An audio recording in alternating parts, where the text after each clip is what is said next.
1, 2, 3, 4. Welcome to Crazy Chester. Welcome to Crazy Chester. Crazy Chester's Radio Hour. Welcome to Crazy Chester. Welcome to Crazy Chester.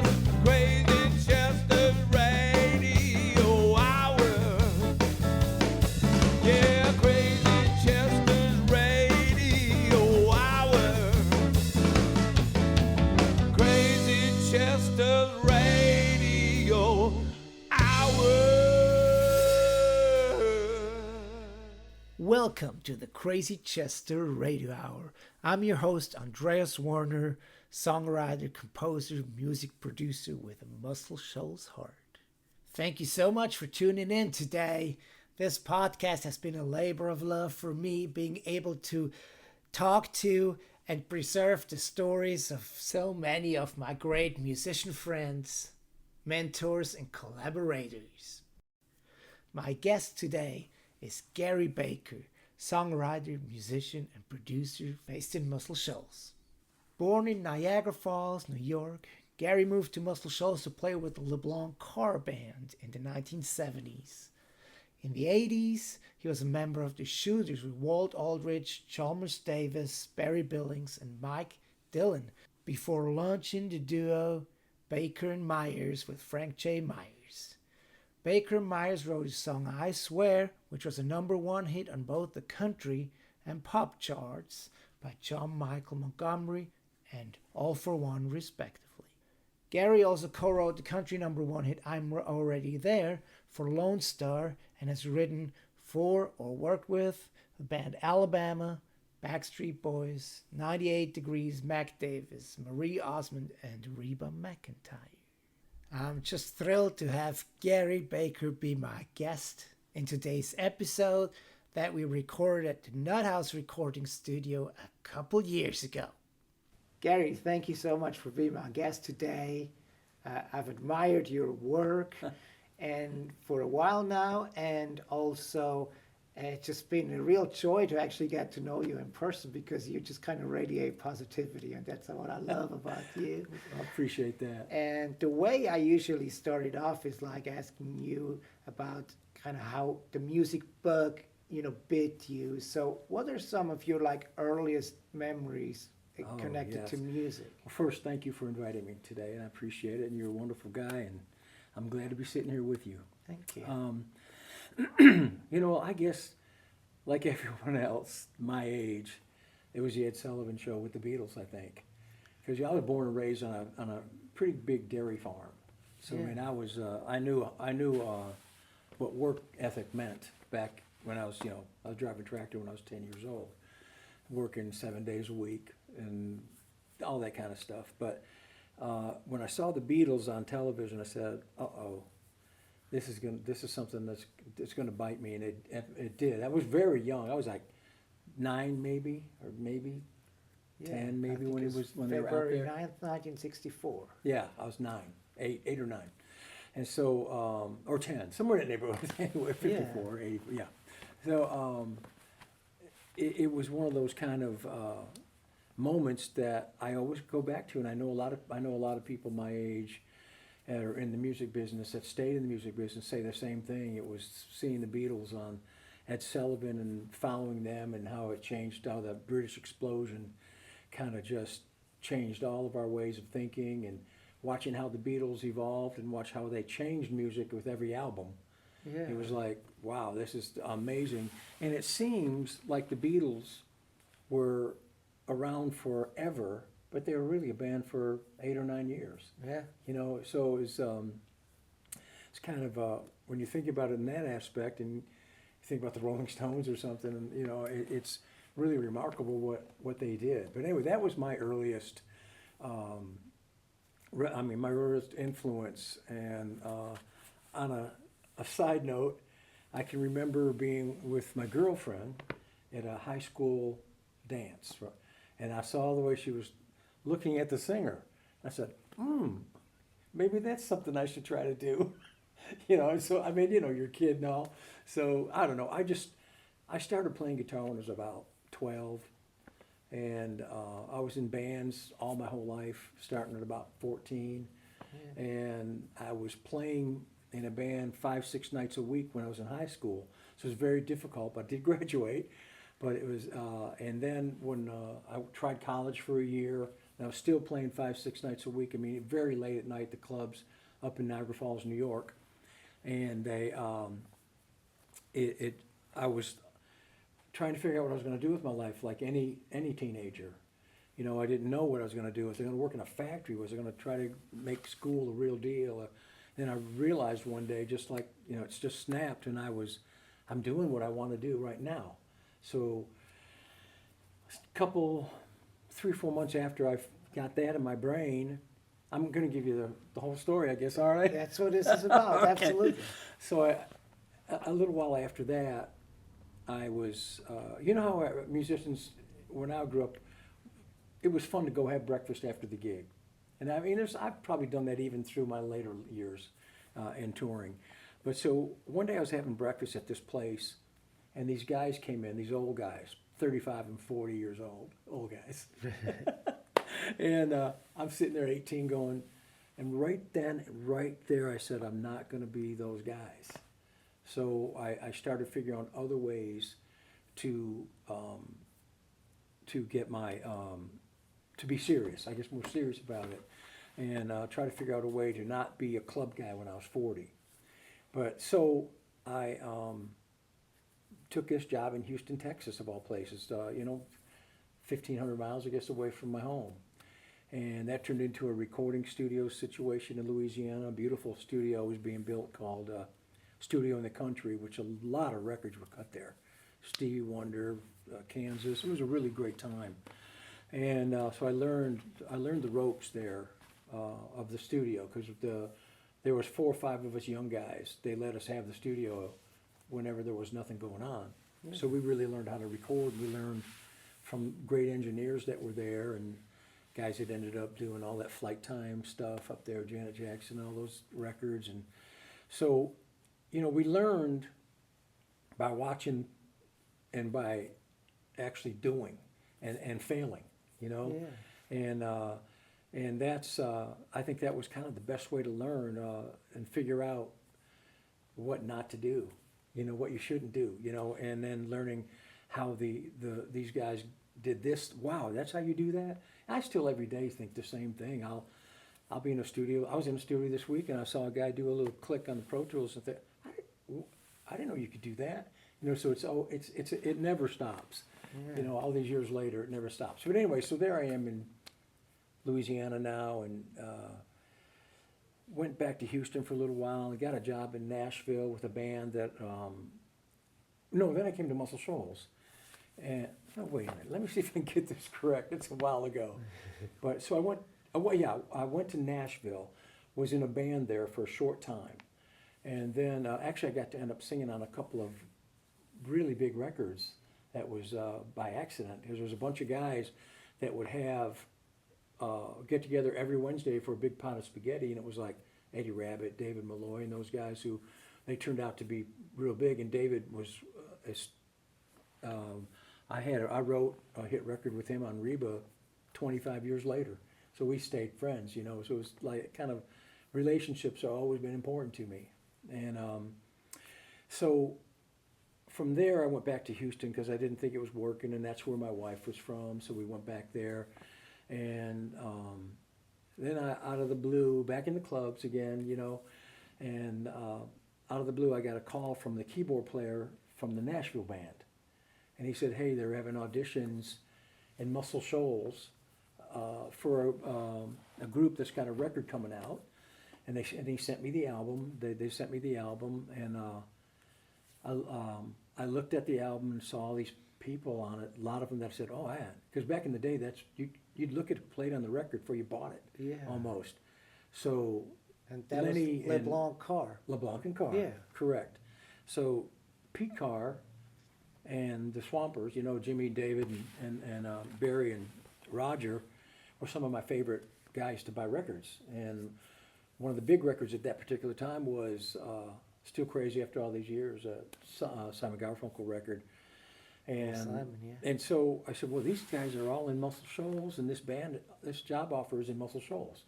So they flew me in, and I got the job. I think I was the 8th or 9th bass player that they auditioned, and I got lucky and got the job. Moved here, took a massive pay cut, but I just thought that this is a record. You know, this is a real record, and that people are playing it on the radio, Yeah. right? So I just I don't even know. I couldn't even tell you if I liked the record. I can't even remember, because I was a real R&B guy growing up. Yeah. But so that turned into me coming here, touring, and it's odd. It's so odd that I'm here today, because today is the 45th anniversary of the Leonard Skinner plane crash, and we were on that tour. That's right. So And it I was, talked to Lenny yesterday, and he talked Did he about mention that? too. Yeah, that you did your own headlining show in Florida, Right. where Lenny, where they're kind Their of hometown. from, Yeah. and so that I guess contributed to you guys also being Not there. being with them. Yeah. So we get to Little Rock, Arkansas, or wherever. Yeah, no, not Little Rock. I don't know. It was Baton Rouge, I think, or something. And I'll never forget that guy when we were checking in. He says, "Oh, didn't you hear what? Leonard Skinner was killed last night." I went, "Who's Leonard? What are you talking about? There's no Leonard Skinner." I mean, then we found out about the plane crash, and it turned into a really terrible time for a little while. But anyway, the band LeBlanc Carr, we went on to have the big hit with "Falling," toured everywhere, met so many people, and became friends with all the Journey guys and just all these acts that we were opening for, and all these great musicians, and we jam every night. Not every night, but a lot of nights after the concerts, we go to a club and we jam. Steve Perry's a really good drummer, by the way. Okay. And so, stuff like that. But anyway, after that, Pete Carr took me under his wing. And so I was kind of like a production assistant and I would play and sing on all the records he was producing at the time, which over a ton. He was producing for Clive Davis left and right. And so that was a lot of fun, and I learned so much about recording from Pete. I started buying gear, setting up my own little studio, a little 4-track or whatever, then 8-track, and then back to 4-track or whatever. I don't know. It was fun though. So the keyboard player from Nashville, Tom Flora, Who was also in the LeBlanc Carr Band. he was in the LeBlanc Carr Band, and he's the one who called me to do this audition for LeBlanc Carr. And he and I ended up doing a group on Capricorn called Boats. And we had a record deal. We had a song climbing the charts when Capricorn closed their doors. It was disappointing. But from that, turned into a bunch of stuff. I ended up, at that point in time, I'm really giving you the whole story. You can cut out whatever you want. But so from that point in time, tried a few things and decided, okay, now I'm going to really concentrate. I'm going to learn how to become a writer. So honestly, my wife would take me to the bus station in Florence. I'd get that bus Monday morning, ride it to Nashville, sleep on couches, wherever, it was all the guys at that time that were trying to make it would be Vince Gill, Kathy Mattea, a lot of guys that are big producers now, and just tons and tons of people. So we would just write every day. And then Friday I'd come back home so I could, be with the kids, coach Little League, whatever. And I did that for 2 years and started playing sessions up in Nashville as a bass player. And that turned into a really great experience for me. I met some wonderful people that are some of my closest friends today. Jim Ed Norman still is a very close friend who ended up being, really big time guy, producer and record company head. And He's really important on this last Eagles tour. I was just going to say, conductor and arranger for all the strings for the Eagles. And it's funny that you mentioned that because I was in Atlanta. I've never seen the Eagles, but it was on my bucket list.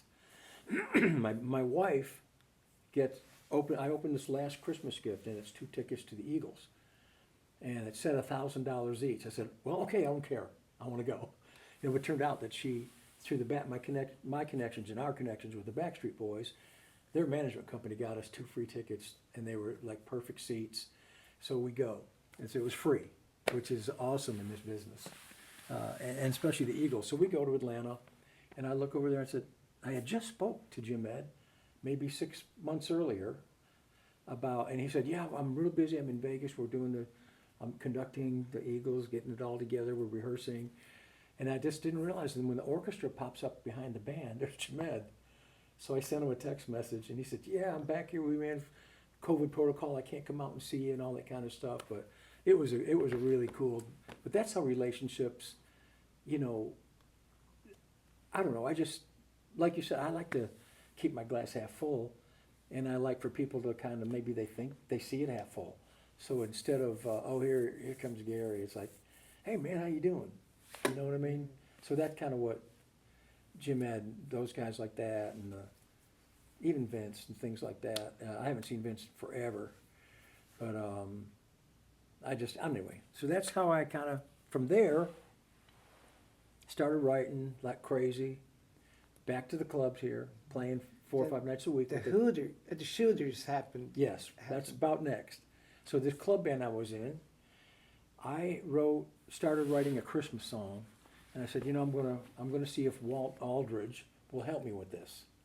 So I took it over to Walt, and he said, yeah, man, I like it. Let's do it. So we wrote it, and I had a publishing situation with Kevin Lamb. Yes. Who he came out of Wishbone. He came out of Wishbone, correct. And he was working a company up in Nashville, and Mac McAnally and myself did a deal with them to administer. It was just an administration deal, which was fantastic.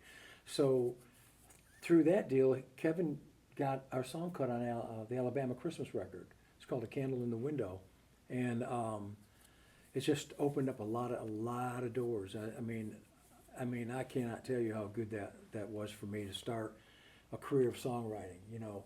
And then from there, Walt and I started writing more, and we wrote this song. I know it's kind of strange, but it's called "Tell It to Your Teddy Bear," and that got us a record deal. That song, the way it was recorded with some synths and things back then, which were unheard of, and acoustic guitar and a synth, kind of, and so we end up getting a deal on. Not what I was where Rick Blackburn was, RCA. RCA. We were Epic, actually. Epic, not RCA, Epic. And so he just took, Walt and I just took the club band, the very band I was playing in. That was like Chalmers Davis Yes. and Mike Dillon. And Barry Billings. And that became the Shooters. And we toured for 2 or 3 years, did 2 records together.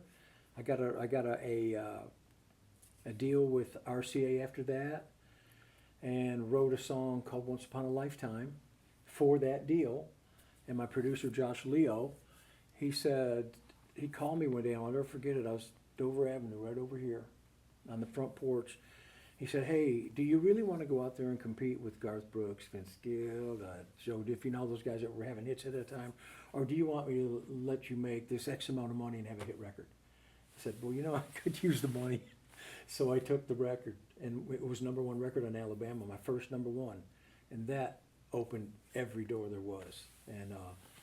And shortly after that, I Swear came out, and all the other ones, you know. Did I Swear open your doors to a more of a pop world out of country? It did, and it did it in the weirdest way. So I Swear was a Fame song at the time, and but You wrote it with Frank Myers, right? yes, Frank Myers and I wrote that actually at Fame one day, at Fame. And Fame had my publishing on that song. And I don't want to get sidetracked. So it went from, golly. So what happened was I signed a deal with this company called Zamba, which was out of South Africa, really is where it started. And London and LA was very big. But in Nashville, it was zero, no presence at all. So nobody knew what a Zamba was. It was kind of funny, you know. But I ended up signing there. And I Swear became the hit. It became a huge hit. And our Once Upon a Lifetime, it was already out. Then I Swear became a big hit. And so the Zamba company was from New York and LA. So they thought once All for One took it that I was a pop writer, but I really never was. But so every pop hit I've had, I would say was really a country song. You know, so I mean, I can't. There were times when I did sit down, and I do now. I mean, did for years, concentrate and try to make it pop, and it worked for a long time. So all those 98 Degrees records and all the Backstreet Boys records I was doing, and still doing. You know, and it worked. It just worked for me perfectly. I don't know. They marketed me, and so because of I Swear, every new act that was coming through Jive Records was coming to Muscle Shoals to work with me. So it was amazing. It was like a hotel baker. Every week somebody else was in, and that went on for years, and it turned into just a wonderful, wonderful situation for me, and it was great for my family financially. It was great for everything, and it just blossomed from there, you know. And my relationship with Backstreet Boys blossomed too, because when we're in the Zomba office in Nashville, we got this tape, this VCR tape of the Backstreet Boys, and I think they were 12 to 19. That's how old they were at the time. And it was very young and very unpolished, and nobody knew what a boy band, what's a boy band? I mean, nobody knew what that was at the time. But a friend of mine, Wayne Perry, and I, so we decided we're going to go ahead and try to write one for him. And we did. And we demoed it, and we had a #1 record with them. So it just turned into this great thing. So I go to their first concert. I walk in, I think it was a Fox Theater in Atlanta, because they weren't like stadiums yet in America. And when I walked in, they saw me at the side down there. They stopped, well, they didn't stop, but they're at a break. They all start going, I swear, you know. And I thought, dang, these guys know me, I guess. And so they think of me as a pop writer. And that's okay, you know. Yeah. So, And you know, way before we met, me growing up in Europe, I had no idea what the history of the song was in the John Michael Montgomery version. Never heard of. That stuff usually doesn't really get promoted over there. right, that's right. But the All for One version was huge hit, you know. I mean, that was probably song of the year, whatever year it was. It was. It was Grammy, won Song of the Year, won CMA, won ACM, National Songwriting Association, NSAI. I mean, it won everything. It was kind of, I had to buy a tux. I had to actually buy one, you know. So I got tired of renting them. It was such a wonderful time. But yeah, John Michael, it's funny, at the Grammys too that year, they sang it together. That's pretty cool. John Michael and All for One sang that song together on stage. And it was an amazing, amazing time. So many wonderful, wonderful stories and situations. Entertainment Tonight following Frank and I around LA. Just, it was so weird. It was new for me. I mean, I'm a farmer. You know, I'm coming from the farm deal. So it was very strange, but very cool. In a way, people were buying us. I'll never forget sitting over in Decatur, Alabama, with Mac Bramlett, was his name. He owned WDRM over there, huge country station, and we sat down and we had lunch together. And he picked up the bill, and I said, "What are you doing?" He said, "Well, it's not every day you get to buy 2 Grammy winners lunch." I'm like, "Holy cow! I guess we won it." You know, and you never think about it. I never thought about it, winning a Grammy or winning any of those things, because I've never gone back to look at any of that stuff. I've never seen the footage of it. Some things are popping up now in the YouTube stuff, but it was just living in the moment, man, and enjoying it. That song, or the creation of that song, do you have any memories connected to coming up with it? Yeah, like maybe how it I came do. I about? remember I had a title. It was something, I swear. And Mark Hall was one of the publishers that was working with me. Yeah, Rick's son. Rick's son. He said, maybe you should just call it I Swear. And something. So I said, well, I'll run it by Frank. And I ran it by Frank. And we were writing with Robert Byrne. Do you remember Robert Byrne? I never met him, but his name, you know, has Yeah. been coming up. Tremendous writer, tremendous guy, tremendous singer, tremendous everything. Yeah. He was like he was really special. Let's tell you that straight up. So we were writing with him at his house on the lake that morning, and we wrote a song. I don't remember anything about it, don't know what it is, what it was, and I'll never find out what it was, remember. So Robert decided he didn't want to write anymore that day. So we drove back into town to Fame. I got in my truck, or car, whatever, and took Frank to Southern Barbecue down there at Avalon by the hospital, and got a hamburger. And I went back to Fame and said, all right, man, have a great trip back. Appreciate you coming down. He said, wait. He said, I got something started on that idea you gave me about 6-8 weeks ago. I said, well, when he said that, I swear. I said, oh, let's see what you got. 2 hours later, it was done. So I went up to Walt's office and wrote it, done. 5 years later, it was cut. So, When you wrote it, did you have an idea that was special? yep, most definitely. But we had to convince a whole bunch of other people, you know, because at the time, I'm not sure I was able to even convince Fame to cut the demo. I can't remember. It seems like it was trouble cutting the demo. And then Robert put it on one of his dates for me. But that demo never worked.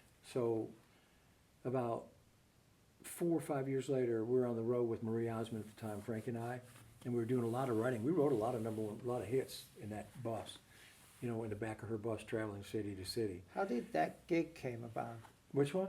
The Marie Osmond thing? Frank. Frank got the guitar job, the bass player quit, and man, he said, you gotta hire Gary. So we were writing, kind of a writing team already. So that worked out really good. And we wrote Once Upon a Lifetime on that bus, and a bunch of stuff. But I can't remember where I was about I Swear. I don't remember what. But anyway, yeah, John Michael ended up, oh yeah, we re-demoed it. And pretty quick right away it was taken up. Again, people passed. You know, like we had so many people passing on it, and finally they decided to go in and cut it on John Michael Montgomery, and the rest is history. First single, 1.6 million units the first week, and but when All for One took it, whoa, it was worldwide. It was number one in every reporting country in the world at the same time. That's pretty nuts. Yeah, that doesn't happen a lot at That's all. no, definitely not.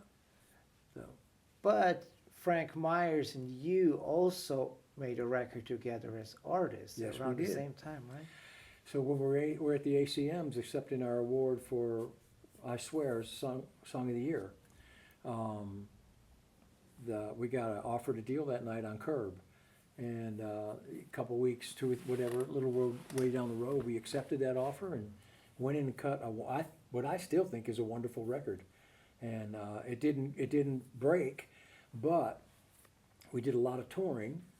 And we had a great manager, Gary Falcon, who manages Travis Tritt and a couple other people. I can't remember, some other pretty big acts. Travis was huge at the time. We met so many people, Lonestar, Richie McDonald's, the Travis Tritts. So some of those cuts came out of that. Yes, I mean, a ton of those cuts came out of those. We'd go right with that. We'd go right with Neil McCoy. We'd go somewhere. Send us to San Antonio, whatever, send us this place, send us over there. And we were writing with everybody, and that's how all the other hits kind of came about right then, you know. The Backstreet Boys thing, that was kind of like mine. I tried to get Frank in on that. It just didn't quite work out. We tried it, but it was just kind of, you have to navigate those things a little bit differently. You just don't, it's just hard to explain. It's a different world. Yeah. But everything, I mean, I can't think of Nick Lachey's, Jessica Simpson, all these people that we were writing, or I was writing with, it just turned into this incredible run of cuts and success, you know. And we go into the Nashville office on Monday. I'd like to be there every Monday so I could see SoundScan. Do you remember a SoundScan? Yeah, absolutely. So we'd sit there and all of us writers, we'd add up the numbers.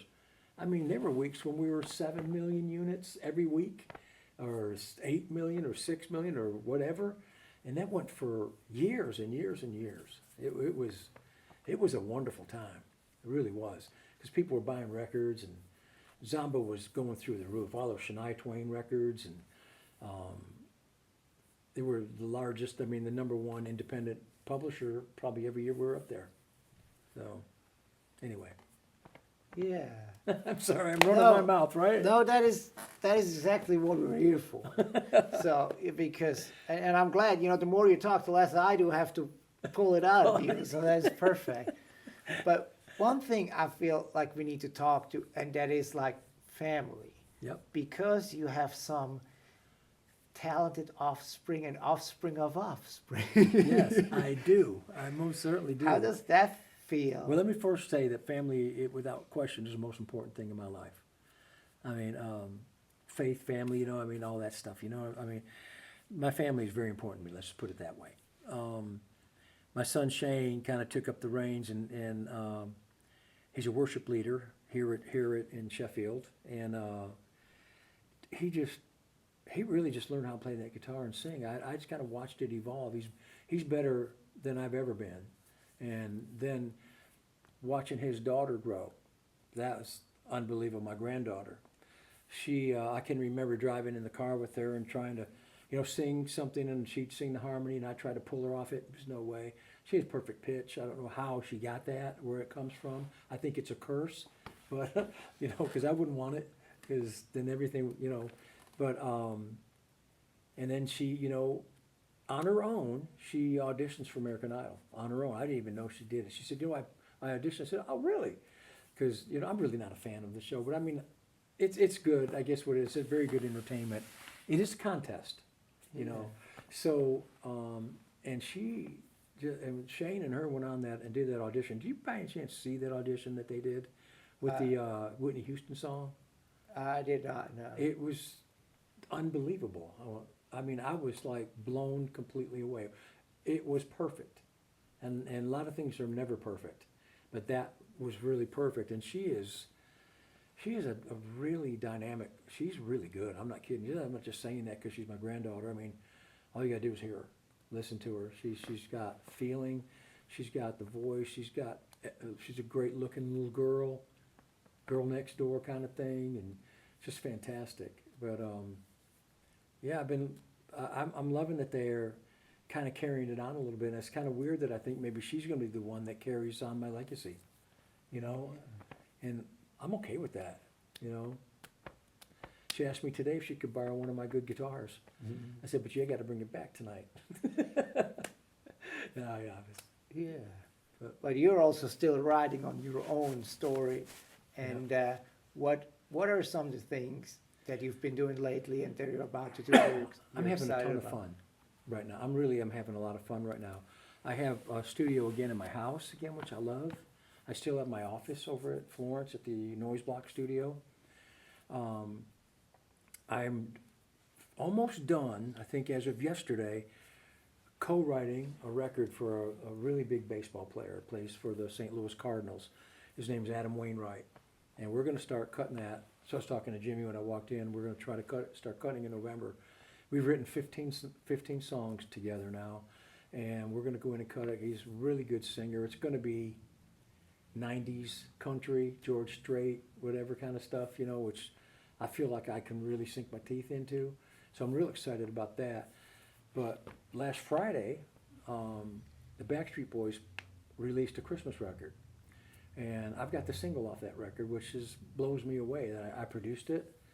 And it's called Christmas in New York. They're shooting a video on it right now, actually. Just sent me a little clip this morning. It's a claymation, like Rudolph the Red-Nosed Reindeer. It's going to be super cool. The song is so classic. It's just a super classic song that I wrote with Walt Aldridge and Greg Barnhill. And let me tell you, we wrote that song down at the old Muscle Shoals sound studio down there 20 years ago, right now, this month. Okay. So that's been around for a while. A long time, but it's another one of those songs that I knew when it was written, one day somebody's going to get a hold of it. I honestly believe it'll be the biggest song I've ever written or co-written in my whole entire life. Yeah, well, the Christmas song, if it connects, you know, Yeah. it may come back every year. Everyone hears this when they go, it's a classic. It does sound like a classic. I mean, Frank Sinatra could have sang it, you know, and I think it's going to tie the Backstreet Boys to, like White Christmas got tied to Bing Crosby. I really do. And, you know, they're smart, those guys, the Backstreet Boys. They do things right. I mean, they're here today selling out shows everywhere, all over the world. In fact, they were in Berlin last night. They're over in your neck of the woods selling out everything. And I firmly believe it's because they chose the right songs to sing. I mean, they chose great songs. And I produced their, it's called Backstreet Boys Reimagined, which is coming out this April or May for their 30th anniversary. I recut here in Muscle Shoals every hit that they had, along with some of the fan favorites. And it's a 13 songs project, and I can't wait for it to come out. It's very, very special. Now, that's what I was saying about loyalty.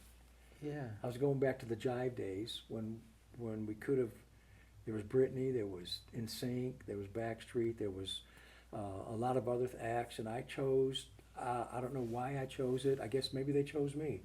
But my loyalty was to the guys, to the Backstreet guys, and they've shown their loyalty to me through all the years. Yeah. Yeah.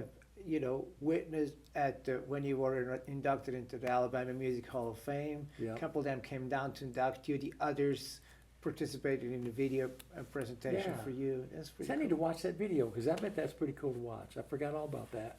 Yeah. I'm going to watch it when I go home. All right. And I appreciate all you did for that show too, because you put it all together, and it was really a special night.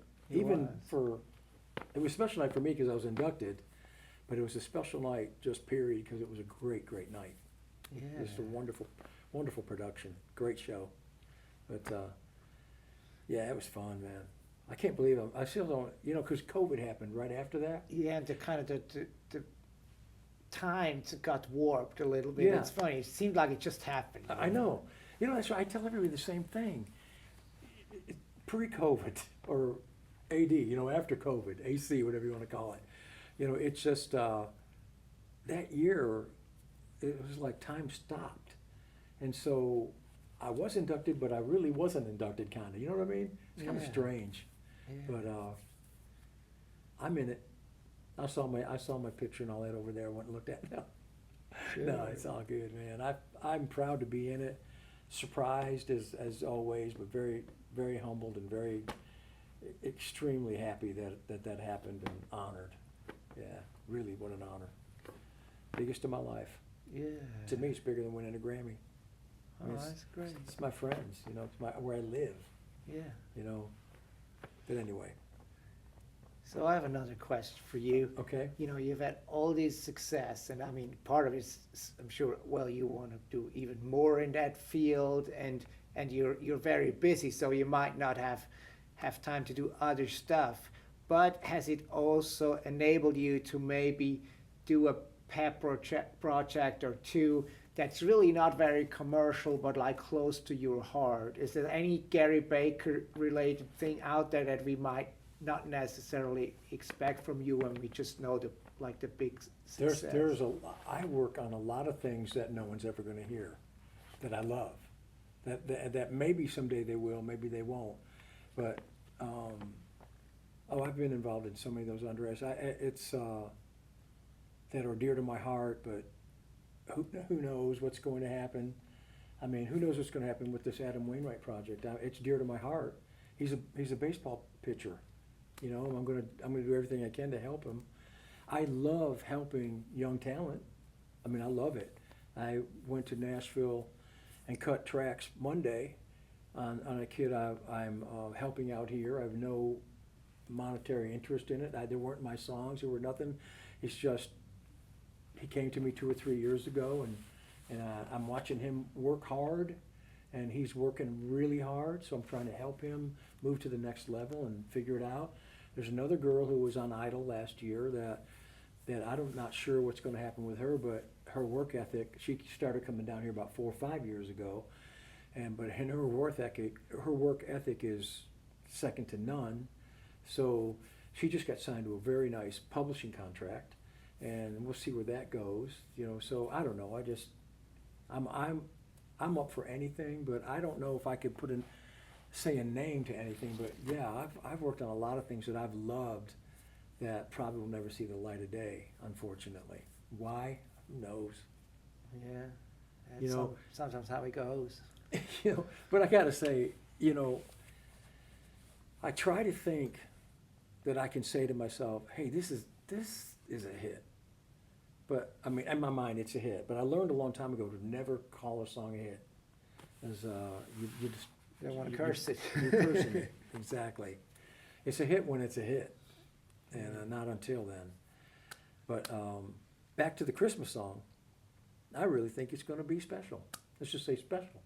Yeah. I think it's going to be around for way long time. I think my grandkids will be happy with that song down the road. Good. You know? Good.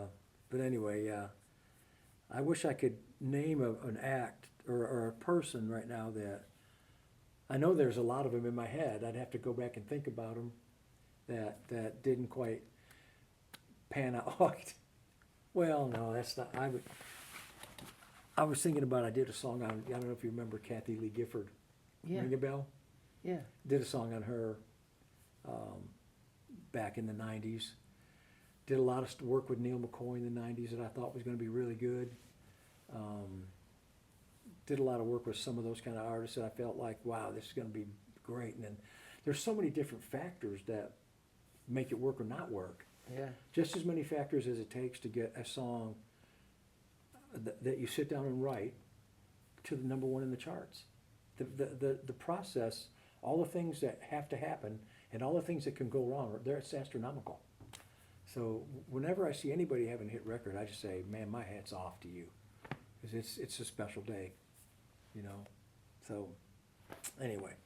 Yeah. You mentioned that you get joy out of, helping younger people out, I'm sure also like, witnessing your granddaughter is similar. What are some of like the mentors that you feel like, I learned the most from? For me? Yeah. Oh, I know this is crazy. I mean, I keep going back to Jimmy Johnson a lot, but there's a lot of them. I mean, there's a piano player in Nashville that he's from Buffalo. I actually brought him down here to work in get the LeBlanc Carr, Steve Nathan. He was my mentor when I was young. If I'd be playing bass and he'd be playing piano, he'd reach over and tune one of my strings if it wasn't right, because he had perfect pitch. Stuff like that. But he taught me the right way to play. And Mac McAnally, definitely a mentor. Walt Aldridge was a mentor. I don't see Walt much anymore. Jimmy Johnson, he taught me a lot about studio, and he used to say stuff to me all the time. And when I was in a room, we were in people, he said, I was cutting Gary Baker songs when it wasn't cool. He'd say stuff like that, and I loved that. Yeah. Hollis Dixon. Huh? You played with Hollis Dixon. I sure did. I loved Hollis. Man, let me tell you something about Hollis. I mean, there was weeks, there's so many people here owe Hollis so much, because he fed a lot of us for a long time. Those gigs played $50 a night. It was once or twice a week sometimes. And I'm telling you, $50 went a long way back in the late 70s. A long, long, long way. But anyway, yeah, Jimmy said to me one thing. He said, I would drive over to, or ride a bicycle or whatever from my house over to the studio down at the river, because he was cutting some of my songs in the Washington Collins band. And he said, I said, I wish I could be right in here where you guys with all this. He said, look, whatever your head is in front of, where your ears are in front of two speakers, it doesn't matter what that is, because you're in the studio. And it just sunk in so hard. I was working on a little 8-track reel-to-reel, and he said, you got to realize you're in the studio when you're in front of that thing. It's what you do with that makes you who you are. Or, and he was so right about that. And first CD I ever heard in my life was, he played for me in his office. Shocked me. Chicago. I remember it was a Chicago CD David Foster produced. Yeah. And Jim P. Carr was another big influence on me. Lenny had a lot of influence on me back in the day. I mean, there's a lot of I've had a lot of mentors, a lot, and I like to think I took the best from all of them, you know, and some of them what not to do. Rick Hall was a mentor. Yeah. I mean, he really was good to me, Rick. We had a good time, always a good time.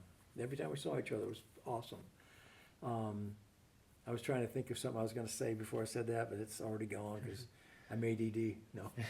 It's great that you meant Jamie Johnson because he's one of my main mentors too. For real. And you mentioned, you know, being in his office, a little studio there, listening to music with him. And that's some of my favorite memories. Him getting super excited about Totally. something. Yeah. He listened to He'd it. Like, move. hey, check this out. Hey, Yeah, check this. yeah. Look what Eddie Hinton singing here in the background. You know, I love that and I miss that too. so much. Yeah, me too. Me too. And you don't see that much anymore.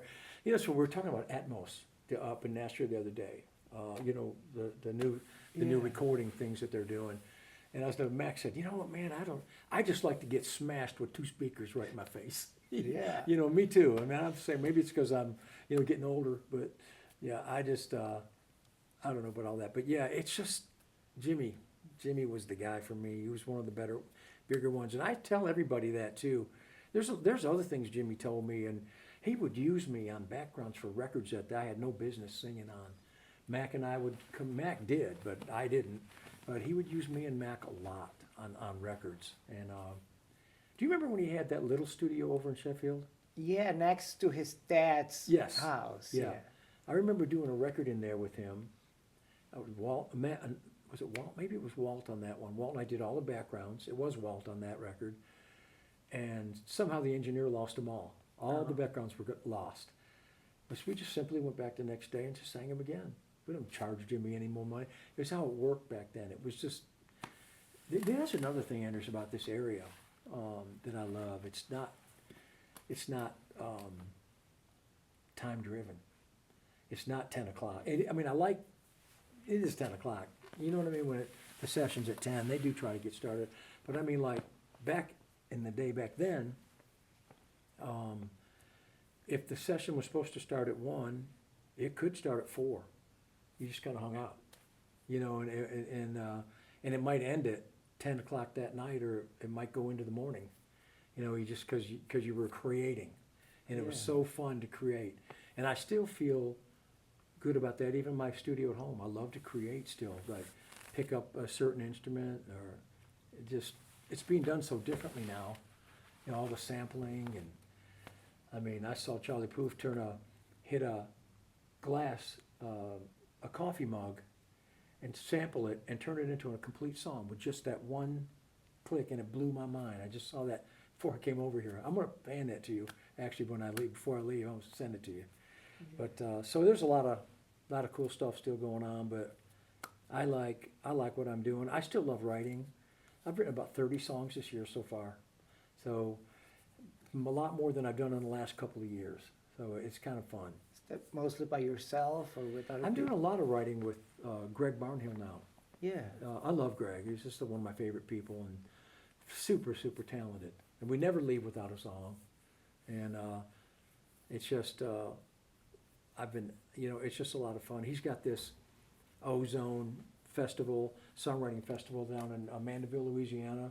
I've become very involved with that, helping him out with that. I'm on the board of directors for that. So anyway, I appreciate you inviting me today. It was a lot of fun, and I hope I said something worthy. Oh, it was great. Thank you so much for your time, You're welcome. Gary, sharing everything you shared, and for the friendship, you know. Well, yeah, you're a wonderful guy, and I do appreciate that more than anything, actually. That's don't have much if you don't have that. So, like I said, though, I hope I said something that's worthy of you letting someone else hear. Oh, no, absolutely. That's exactly what we were going for.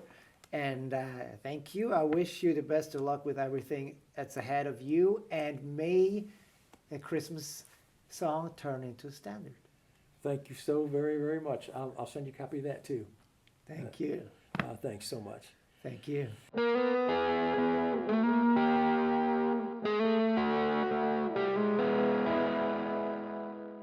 And that was my conversation with Gary Baker that we recorded in the fall of 2022. And the Christmas song that Gary referenced by the Backstreet Boys is called Christmas in New York. And it ended up the #1 spot at Billboard's holiday chart that year. So it became a bona fide hit again.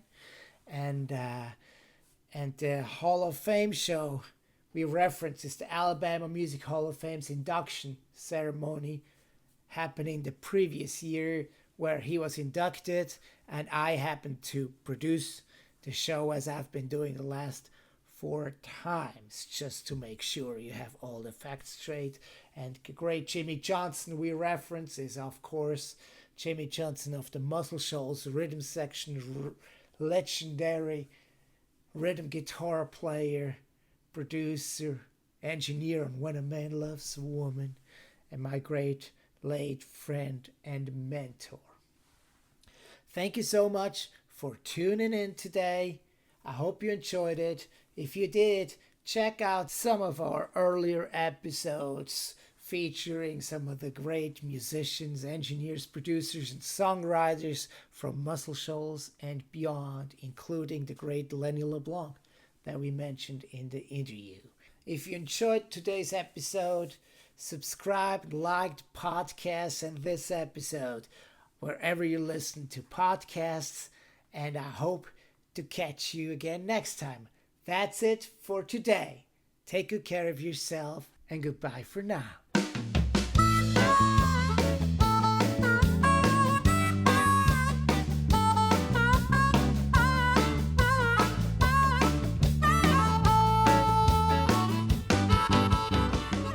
Crazy Chester Radio Hour was created and produced by me, Andreas Werner, producer, songwriter, composer with a Muscle Shoals heart.